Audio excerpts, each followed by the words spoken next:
अगर हम चमड़ा छीनना जानते हैं तो चमड़ा उठाना भी जानते हैं। ये बता रहा हूँ, यदि तुम उसको बदलना चाहोगे तो हम तुम्हें कुचल देंगे। ये बता रहा हूँ, आर पार की लड़ाई लड़नी है, बार बार अम्बेडकर को हराना नहीं है, बार बार साहू को नहीं हराना है, आर पार की लड़ाई लड़नी है कि ब्राह्मणवादी मुर्दाबाद नहीं कहना है, मनुवाद मुर्दाबाद नहीं कहना, ऐसा कहा जा रहा था। अरे क्यों नहीं कहना है ब्राह्मणवाद मुर्दाबाद? ब्राह्मणवादी व्यवस्था तो है ही है। देखिए, ब्राह्मण समाज हमसे ज्यादा समझदार है, इसलिए केवल उत्तर प्रदेश में दिल्ली में आंदोलन किया और सुप्रीम कोर्ट ने जजमेंट दे दिया। जजमेंट देने का आधार क्या था? जजमेंट देने का अधिकार उन्होंने केवल भीड़ को बनाया। अगर साथियों भीड़ पैमाना है तो मैं ये कहना चाहता हूँ कि 90% लोग सड़कों पे आ जाए ताकि सुप्रीम कोर्ट को पता चले कि अगर भीड़ से ही तय होना है तो भीड़ हम दिखा कर रहेंगे, ये छीन कर रहेंगे। और ब्राह्मण समाज को मान सम्मान दान आपको नहीं देना है, आपको बहिष्कार करना है। इसे ब्राह्मण सोच को क्या लगता है कि सुप्रीम कोर्ट हमारी बात मान जाएगा? आपको क्या लगता है कि नरेंद्र मोदी जो तेली के रूप में प्रसिद्ध हो गए हैं, क्या वो हमारी बात मान जाएंगे? क्या आपको लगता है कि अमित शाह हमारी बात मान जाएगा? नहीं लगता है कि हमारी बात मान जाएंगे। और इसीलिए हम लोग गुलाम हैं और हम लोग गुलाम रहेंगे। ऐसा नहीं है कि हमारी गुलामी अभी खत्म हो जाएगी, लेकिन हम लोग 90% का भाई नारा दे रहे थे। बताइए, कल्पना के विहीन है कि हम 90% हमारे वाइस चांसलर होंगे, 90% जमीनों पे हमारा कब्जा होगा, 90% हमारे IPS IAS होंगे। हमको तो नहीं लगता कि इस आंदोलन से इस तरह की बात होगी। इलाहाबाद यूनिवर्सिटी, आज ओपी यूनिवर्सिटी जो ओपन यूनिवर्सिटी है, राज्य विश्वविद्यालय है, इन तमाम यूनिवर्सिटी को मिला करके लगभग 1 से 1,500 प्रोफेसर हैं। क्या 1 से 1,500 प्रोफेसरों का रीढ़ की हड्डी खत्म हो गई है कि उनको ये बात नहीं समझ में आ रही है कि हमारे आने वाले ये समाज जो समस्या, हमारे बच्चों की समस्या है, आनी चाहिए कि नहीं आनी चाहिए? क्या तो विक्रम चमार की ही ये बात है कि ये पटेल की बात है, ये कुछ यादव की बात है? आपके सामने ये कहा जा रहा है कि जो यादव है वो भैंस चराएगा, गाय चराएगा, ये लगातार मैसेज आ रहा है। पटेल जो है वो कुछ अपना किला संभालेगा, राजभर अपना कुछ बचा लेगा और मौर्य अपना मुरई चराएगा। और ये आज से हम क्यों करते आ रहे हैं? पिछले कई हजार वर्षों से हम ये करते आ रहे हैं।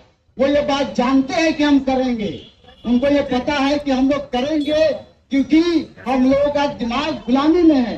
वो जानते हैं कि हम यादव हैं तो हम भैंस चराएंगे, और हमको भैंस चराने में, गाय चराने में हमको बड़ी खुशी होती है। वो ये जानते हैं कि हम चमार हैं तो चमड़ा छीलेंगे। उनको ये पता है कि चमड़ा छीलने करके कुछ नहीं कर सकते।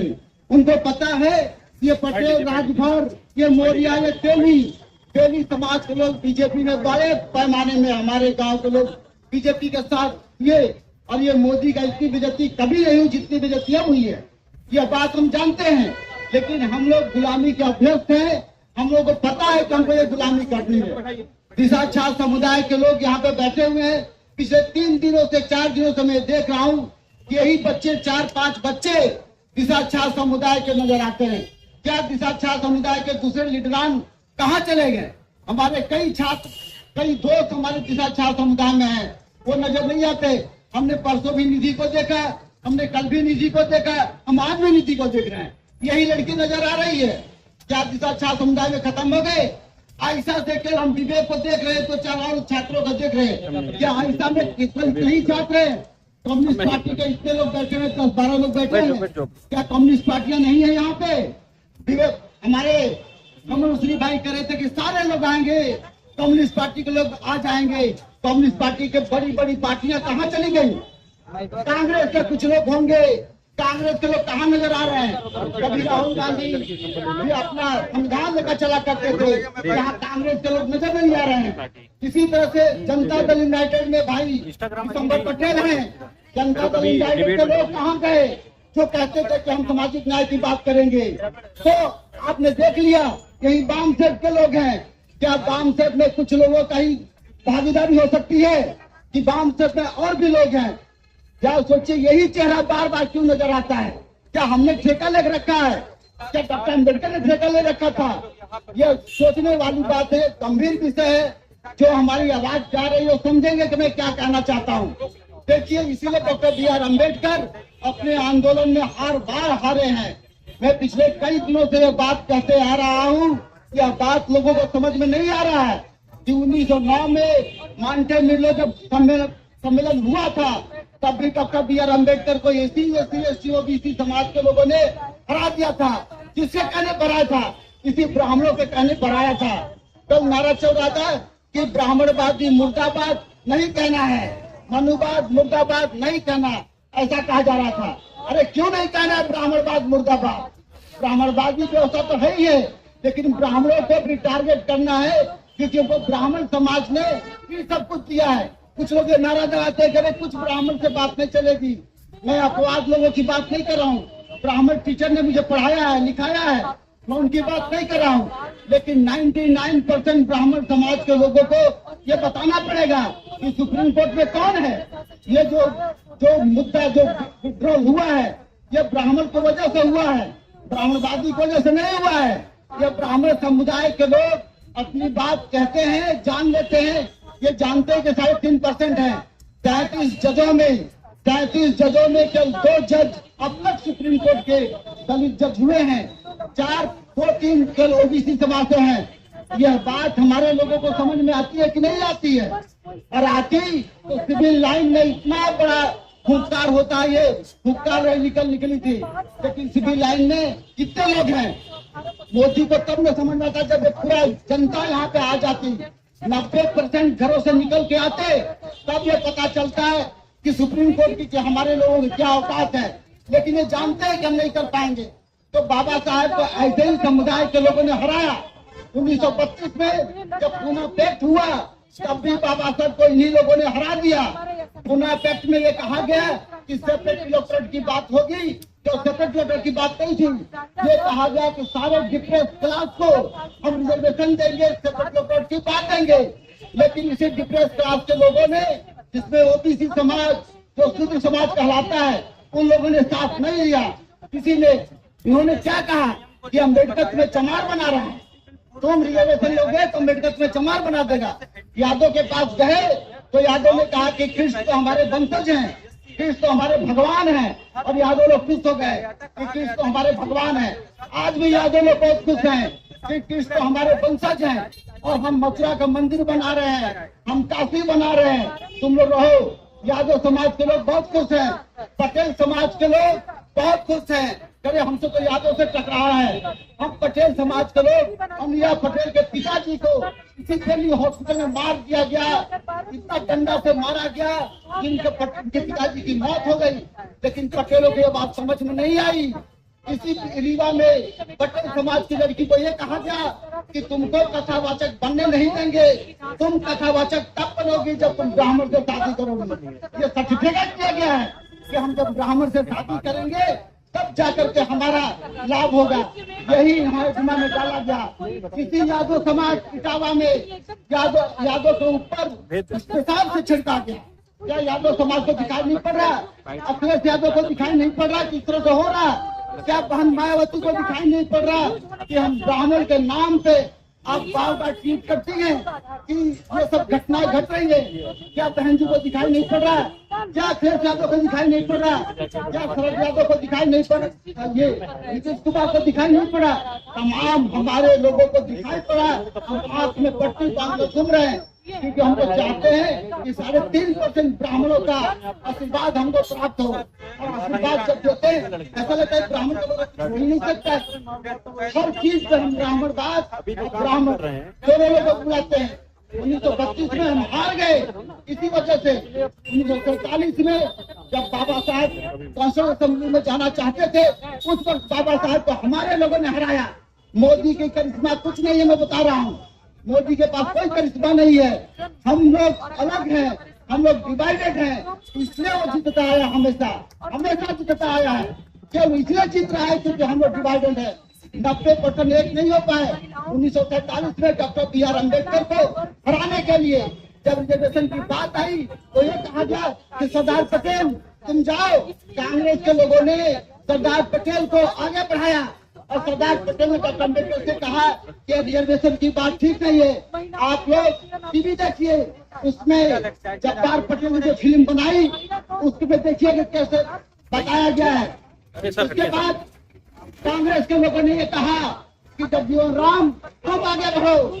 जगजीवन राम को आगे बढ़ा करके डॉक्टर बी आर अम्बेडकर को हराया गया है। उसके बाद पासी समाज के लोग मसूरियाद्दीन पासी को बहुत खुश होते हैं, खुश हो भी सकते हैं, लेकिन इसी मसूरियाद्दीन पासी को आगे बढ़ाकर डॉक्टर बी आर अम्बेडकर को कहा गया कि तुम नीचे हो, वहाँ भी डॉक्टर बी आर अम्बेडकर को हराया गया।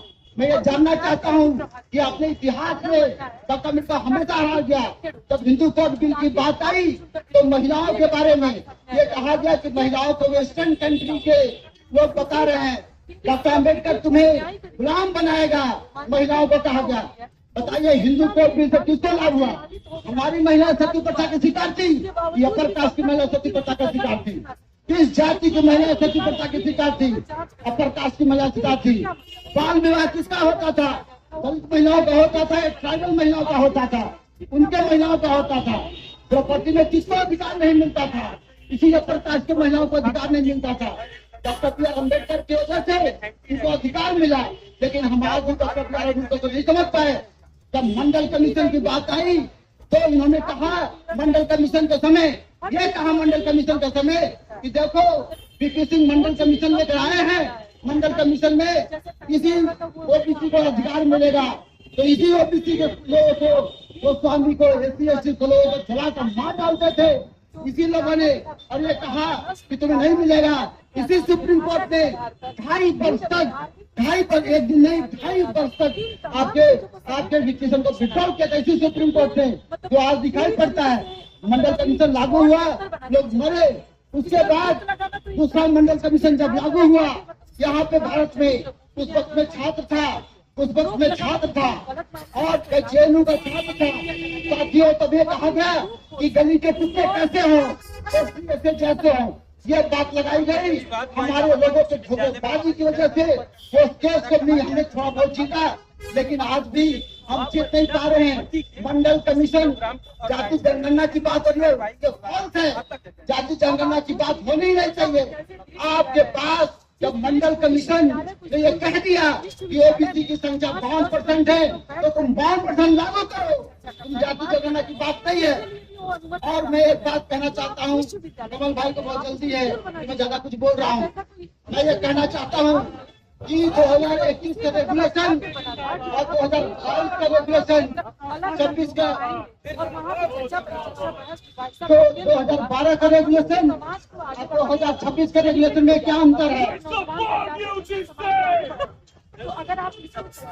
2012 का रेगुलेशन 2021 के रेगुलेशन में 26 में क्या अंतर है? अंतर ये है कि 26 के रेगुलेशन में हमें ज्यादा अधिकार प्राप्त है और 3.5% ब्राह्मण को ये लगता है, देखिए ब्राह्मण समाज इनसे ज्यादा समझदार है, इसलिए केवल उत्तर प्रदेश में दिल्ली में आंदोलन किया और सुप्रीम कोर्ट ने जजमेंट दे दिया। जजमेंट देने का आधार क्या था? जजमेंट देने का अधिकार उन्होंने केवल भीड़ को बनाया। अगर साथियों भीड़ पैमाना है तो मैं ये कहना चाहता हूँ कि 90% लोग सड़कों पे आ जाए, ताकि सुप्रीम कोर्ट को पता चले कि अगर भीड़ से ही तय होना है तो भीड़ हम दिखा कर रहेंगे। मैं ये कहना चाहता हूँ कि 19 मार्च के पहले तक हम आंदोलन करेंगे। एक बात मैं कह देना चाहता हूँ कि ये जो UGC एक्ट के लिए विड्रॉल हुआ है, आपको पता है कि जो ऑर्डर आया है और ऑर्डर में कितने प्रॉब्लमेटिक घटनाएं हैं, उस घटनाओं को मैं बता रहा हूँ। सुप्रीम कोर्ट ने क्या कहा कि हमने SC/ST OBC को एक कर दिया है, उनकी एकता बढ़ रही है, इस OBC की एकता को तोड़ना है। तो आपको पता है छठा जो ऑर्डर का सुप्रीम कोर्ट ने ऑर्डर कर दिया है, उसमें ये कहा कि UGC ने एक्सट्रीम बैकवर्ड क्लास के लिए आपने क्या किया, SC के एक्सट्रीम बैकवर्ड क्लास के लिए आपने क्या किया और ST के बैकवर्ड क्लास के लिए क्या किया। अर्थात ये कहना चाहते हैं कि चमार पासी में डिवीजन हो, जैसा कि उन्होंने बिहार में किया है, जैसा कि उन्होंने आपका पंजाब में किया है। ST में चाहते हैं कि मीणा बहुत ताकतवर है, उसको कमजोर किया जाए। OBC में यादव ताकतवर है, पटेल ताकतवर, उसको कमजोर किया जाए। ये बहुत बड़ी चाल है। मैं अपनी बात समाप्त करूंगा ये कहते हुए कि यदि यूजीसी इसमें बदलाव लाती है, बदलाव जो लाएगी, मुझे पता है कि डायलूट करेगी। यदि डायलूट करती है तो मैं साथियों से आग्रह करूंगा, यदि मैं सरकारी नौकरी में हूँ, मेरे पास भी बीवी बच्चे हैं, उनको मैंने त्याग कर दिया है। पटेल को पता होगा दिसंबर भाई को कितना त्याग मैंने किया है। मेरे पास 1.5 से 2 लाख रुपए सैलरी आती है, उसको मैं लात मार रहा हूँ। मेरे अपने घर में तमाम है, मेरे माता पिता बीमार हैं, सीरियस बीमार हैं, उनको हमेशा इलाज की जरूरत है। मेरा भाई बेरोजगार है, मेंटली डिस्टर्ब है, इसके बावजूद भी मैं आपके साथ खड़ा हूँ, इसलिए खड़ा हूँ, इतना त्याग कर रहा हूँ। मैं ये कहना चाहता हूँ साथियों कि आप लोग भी त्याग कीजिए, जैसे हमारे बाबा साहब ने त्याग किया, कलई यादव ने त्याग किया, पेरियार ने त्याग किया। उनके त्याग के बदौलत आज हम सिविल लाइन में बैठे हुए हैं, यूनिवर्सिटी में प्रोफेसर हैं। यदि हम त्याग करेंगे तो आने वाले वर्षों में 90% जगहों पे हमारा अधिकार होगा।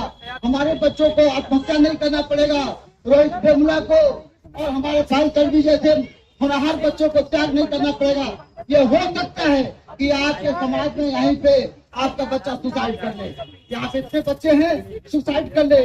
मनीष को मारा गया लाठियों से, कल सीएमपी डिग्री कॉलेज में घटना चल रही है। ये हमारी बच्ची निधि को के साथ अत्याचार हो रहा है। आपको पता है यदि आप सहयोग नहीं करेंगे ये बच्ची फांसी लगा सकती है, मनीष फांसी लगा सकता है, सीएमपी कॉलेज के बच्चे फांसी लगा सकते हैं। आप ये चाहते हैं कि हमारे बच्चे फांसी न लगाए, इसलिए इस आंदोलन में सपोर्ट कीजिए।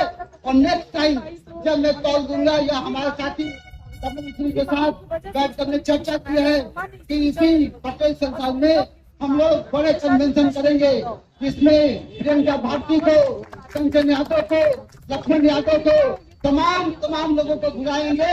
और मैं उम्मीद करता हूँ जितने लोग सुन रहे हैं भारी संख्या में आकर के, ताकि सुप्रीम कोर्ट को 19 तारीख से पहले, 19 मार्च से पहले इलाहाबाद के सड़कों में 90% खड़ा होकर दिखाएंगे कि ये भीड़ हमारी है। यदि तुम इसको बदलना चाहोगे तो हम तुम्हें कुचल देंगे। ये बता रहा हूँ, आर पार की लड़ाई लड़नी है, बार बार अम्बेडकर को हराना नहीं है, बार बार साहू को नहीं हराना है, आर पार की लड़ाई लड़नी है। करो या मरो जो गांधी कहते थे, हम ये कह रहे हैं कि मरो मारो। अगर हम चमड़ा छीनना जानते हैं तो चमड़ा उठाना भी जानते हैं। ये बता रहा हूँ, जो छीन कर रहेंगे और ब्राह्मण समाज को मान सम्मान दान आपको नहीं देना है, आपको बहिष्कार करना है, इसे प्राणा विश्व को। इसी के साथ मैं अपनी बात समाप्त करता हूँ। जय भीम, जय भारत।